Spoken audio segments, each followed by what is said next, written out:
Nashik road परिसरातील Morya park खर्जूलमळा या ठिकाणी एका अल्पवयीन मुलाचा वाढदिवस साजरा करण्याच्या कारणातून काही गुंडांनी माजी नगरसेविका जयश्री खर्जूल यांचे पती नितीन खर्जूल यासह 3 जणांवर जीवघेणा हल्ल्याप्रकरणी नाशिक रोडमध्ये एकच खळबळ उडाली आहे। या घटनेची माहिती करतात नाशिक रोड पोलीस ठाण्याचे वरिष्ठ पोलीस निरीक्षक रामदास शिर्के यासह पोलीस ठाण्याचे अधिकारी व कर्मचारी घटनास्थळावर दाखल झाले। जखमींना उपचारार्थ नाशिक रोड येथील जयराम हॉस्पिटल या ठिकाणी दाखल करण्यात आले असून अवघ्या काही मिनिटात जीवघेण्या हल्ला करणाऱ्या संशयित आरोपींना नाशिक रोड पोलिसांनी ताब्यात घेतले आहे।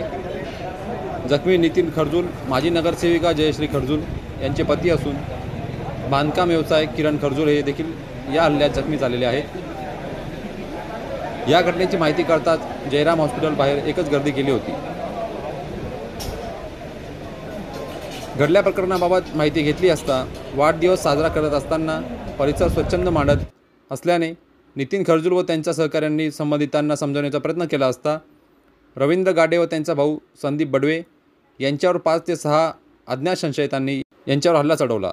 यामध्ये खर्जूल हे गंभीर जखमी झाले असून त्यांच्यावर नाशिक रोड जयराम हॉस्पिटल येथे उपचार सुरू आहे। येथील वैद्यकीय अधिकाऱ्यांना विचारपूस केली असता 2 जणांची प्रकृती गंभीर असल्याचे सांगण्यात येत आहे।